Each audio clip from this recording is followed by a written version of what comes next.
شلم سپارہ آیت نمبر 15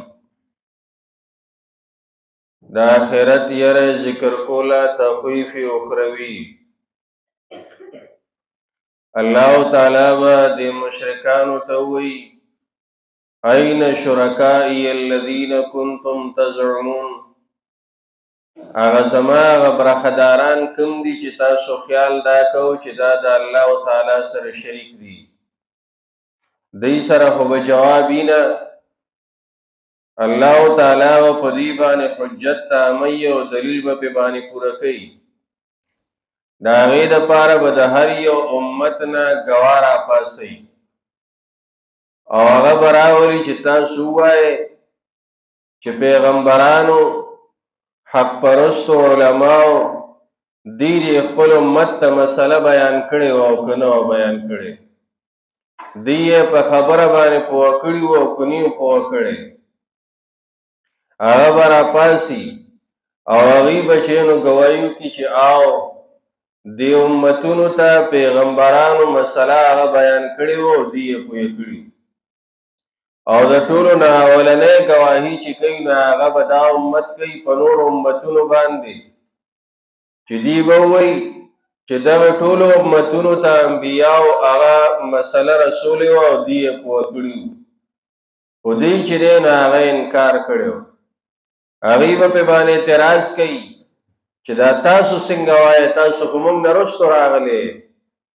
دی به ورته وایي چې موږ ته الله تعالی یو کتاب رالیږلی و او په هغه کتاب کې دا ټولې خبرې ذکر وي او دا هم پکې وه چې دې پیغمبرانو هغه مسله بیان کړې وه خو قوم ترې انکار کړی و، قوم یې نه وه منلې. او په دې امت باندې به هم چې نو ګواهان پیش شي.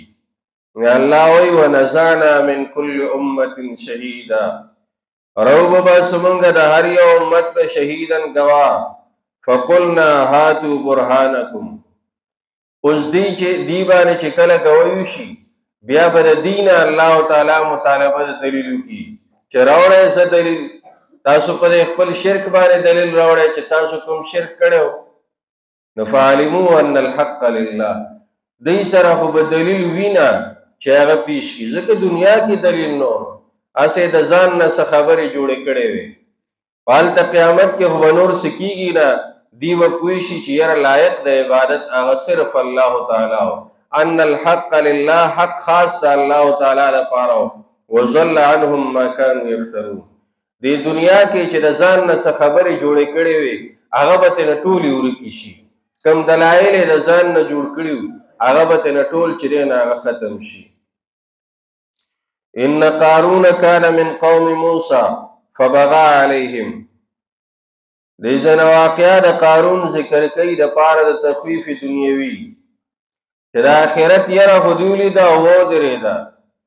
وګورې دنیا کې هغه بېغمه کېږه مه، ځان سم که او نیک اعمال کوه، کنې دنیا کې هم عذابونه راولم او دنیا کې باچاهان مې نه دي پرېښې په هغې مې عذابونه راوستي دي، مالداران مې نه دي پرېښې په هغې مې عذابونه راوستي دي، طاقتور قومونه مې نه دي پرېښې هغې باندې مې عذابونه راغستي دي.